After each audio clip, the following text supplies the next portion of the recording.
Good morning and welcome to AM Joy, coming to you live from Los Angeles. Well, Donald Trump was up early this morning doing what he enjoys doing most, rage tweeting. The allegations by Trump's itchy Twitter fingers are serious. He's now accusing President Barack Obama of wiretapping his phones during the campaign. NBC News reports that there is currently no evidence to back up those claims. In one of the 6 tweets that he fired off at around 6:30 this morning, that's 3 a.m. Pacific time, Trump wrote, "Terrible. Just found out that Obama had my wires tapped in Trump Tower just before the victory. Nothing found. This is McCarthyism!" Exclamation point. How low has President Obama gone to tap my phones during this very sacred election process? This is Nixon, Watergate, bad or sick guy. Trump has also tried to redirect the fallout his attorney general's meetings with the Russian ambassador during the campaign created. He tweeted, "The first meeting Jeff Sessions had with the Russian ambassador was set up by the Obama administration under education program for 100 ambassadors. And just out, the same Russian ambassador that met Jeff Sessions visited the White House 22 times and 4 times last year alone." Distracting tweets aside, political fallout continues over Sessions' misleading answers to the Senate Judiciary Committee about his meetings with the top Russian diplomat in Washington. Sessions said this week that he would recuse himself from any potential investigations into the Trump campaign's relationship with Russia. But Republicans on the committee rejected Democrats' attempts to bring Sessions back to testify under oath. Sessions will instead submit new written testimony. The number of Trump advisors who had questionable contacts with Russia is now up to 5, directly contradicting multiple statements by the White House and the campaign that there was no such contact. And joining me now is Democratic Representative Eric Swalwell of California, who serves on the House Permanent Select Committee on Intelligence, Naveed Jamali, former intelligence operative and author of How to Catch a Russian Spy, Malcolm Nance, Executive Director of the Terror Asymmetrics Project and author of The Plot to Hack America, and David Jones of David Corn. His name isn't David Jones. His name is David Corn. I'm going to go with Congressman Swalwell first, because I just want to clear up for people who may not know. Do presidents themselves order wiretapping? No, actually, protections were put in place to keep just exactly what Donald Trump would want to do, which would probably be have the authority to order wiretapping. So, no, this comes from the Department of Justice. They work with the FBI, and it is signed off by a judge. And typically, a president wouldn't even be read in until the investigation was complete. And so this looks like a diversionary tactic, more Trump-Russia ties followed by Trump-Russia lies. And Congressman, you know, you're a congressman. You know that information because I presume when you came into Congress, you didn't know everything about the way the government runs, but you availed yourself of information to find out. I asked questions of people, of the experts. Does it disturb you a little bit that the President of the United States doesn't know that the President of the United States doesn't order wiretaps? It bothers me, but I'm not surprised that 30 minutes later he was tweeting about The Apprentice. He did tweet about Arnold. We're going to get to that too. There's because you're laughing, I have to turn to you because it is sort of funny. But it is sort of disturbing as well. Donald Trump got up really early this morning to retweet what appears to be conspiracy theories that he may have gotten from Breitbart.com. There's a Breitbart story that reflects this same idea. And Robert Costa, who writes for the Washington Post, tweeted out about 8:30 this morning, per an official I've confirmed, several people at the White House are circulating this Breitbart story. And it's a story that is titled, Mark Levin, who I believe is the same radio host, Mark Levin, Mark Levin to Congress, investigate Obama's silent coup versus Trump. Barack Obama's not president of the United States. How could he have a coup against Donald Trump? I don't even know how to respond to this. This is so crazy that, I mean, all I can say, Joy, is we have to keep our eye on the Russian question. That's it. The rest of it is just distractions. Yeah, you're absolutely right. And to that point, Malcolm, let's talk a little bit about the Russia question. You now have at least 5 members of the Trump campaign at the time. J.D. Gordon, at least 5 members of the Trump campaign that we know of, that were talking with the Russian ambassador, and it includes now Jeff Sessions, who at the time was a surrogate for the campaign and who's now Attorney General, but who's now recused himself. In your view, what does all of this mean?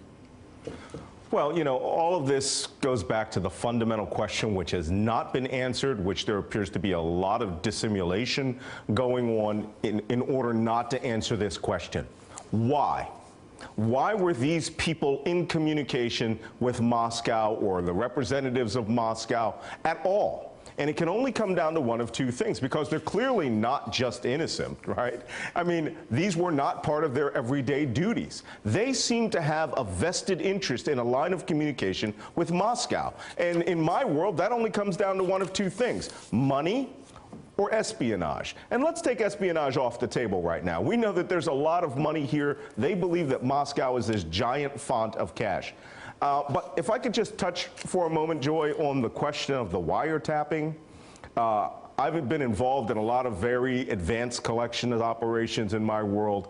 I have no idea what Donald Trump is talking about with wiretapping. We do not even do that the way he probably thinks from The Sopranos, where we're actually running a wire and putting bugs into his office.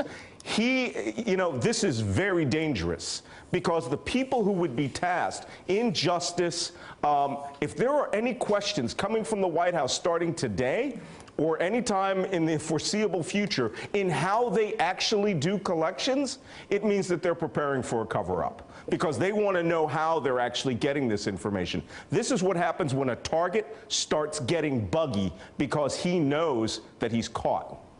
And David Corn, to that very point, you had J.D. Gordon now telling CNN that he did indeed participate in changing the platform at the Republican National Committee to be softer on this idea of Crimea and Russia. You have Carter Page, who's been dissembling wildly, some kind of dance he's been performing with our own Chris Hazen on CNN about whether or not he talked to the Russian ambassador. You have Jefferson Sessions, who it now appears used campaign money to travel to talk to Washington, the ambassador, not in his role as a senator, but apparently with the campaign. Jared Kushner talking with the Russians, and of course we know about Michael Flynn's long relationship with Kislyak, the ambassador.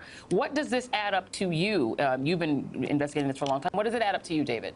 I mean, the real question here, I mean, you can get to possibilities of active collusion, but the real question is, from June on, it was reported in the media that the Russians had hacked into the DNC and had hacked into the election, into the campaign.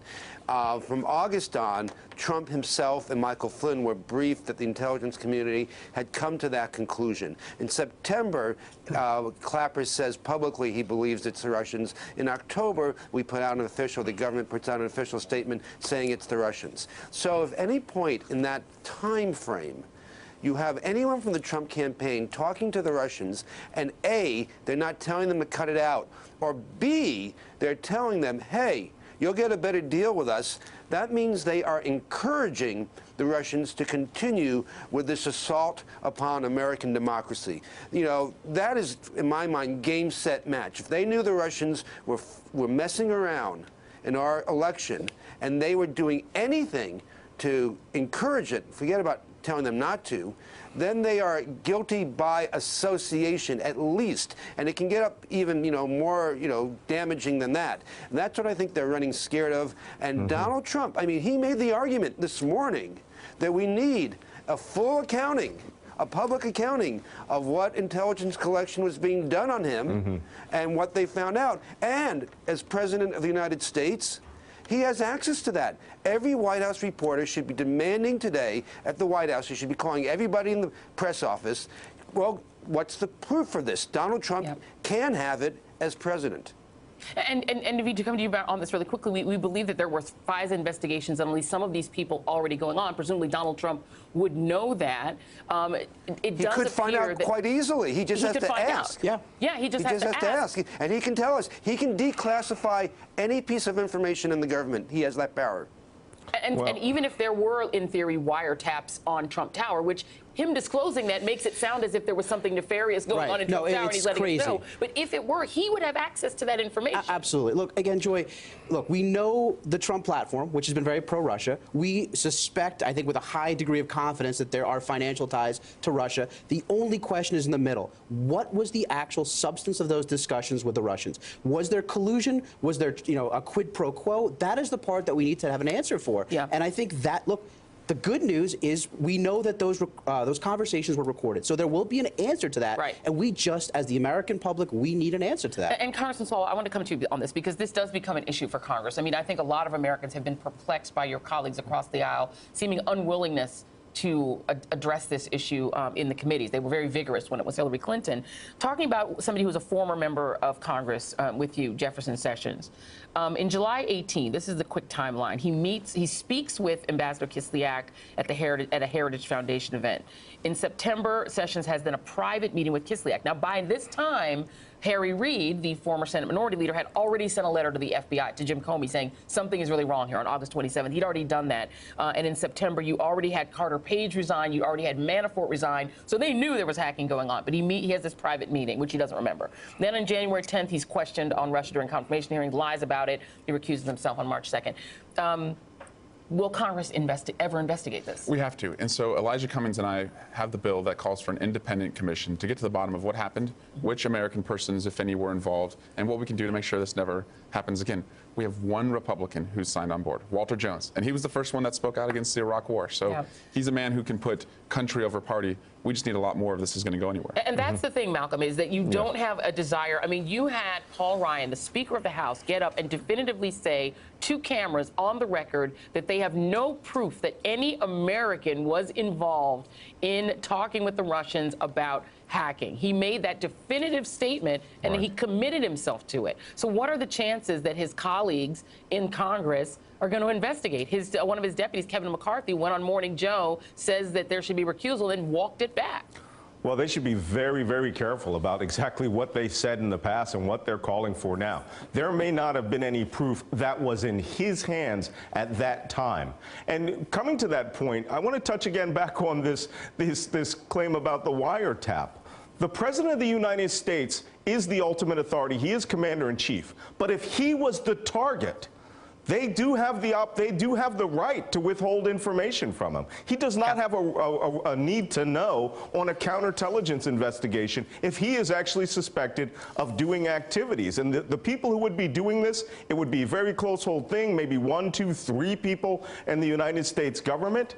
But, you know, he is acting this morning like that information is real, which means he's confirming everything that we suspect. And by running around and tweeting about it, that he's afraid of it, he knows something's going on, and he's trying to project a frame of reference around information that he suspects is coming out. If he thinks his phones were tapped, then he believes we know everything. And this is a dance that is very dangerous. I think this is a historic moment by learning this information this morning. David Corn, if you could get one question into that White House briefing that they do every day that doesn't necessarily give a lot of answers, what do you think the question is that the media should be asking right now? I think the question is today, does the president have proof that he was wiretapped? I mean, that's the phrase he used. Or is he just, you know, peddling stuff he reads in Breitbart? You know, he has to be held to account. I mean, it is a very serious charge. I think it's completely unfounded, but he, you know, and tell us, direct the FBI to tell us, or the acting AG, you know, the deputy AG, to tell us, were there FISA warrants issued? Who were they issued on? What was gathered on them? So, I mean, these are very simple questions. And I also want to know what Mike Flynn was doing talking with the Russian ambassador before the election. Yeah. We still don't have answers to that. And I think a very important point we made, and I think Malcolm just made it, is that he would know all of this information. He's President of the United States. He can get all of it unless he's the target. Congressman Eric Swalwell, thank you so much. Really appreciate you being here. Naveed Jamali, Malcolm Nance, and David Corn. Thank you, guys. Hey there, I'm Chris Hayes from MSNBC. Thanks for watching MSNBC on YouTube. If you want to keep up to date with the videos we're putting out, you can click subscribe just below me, or click over on this list to see lots of other great videos.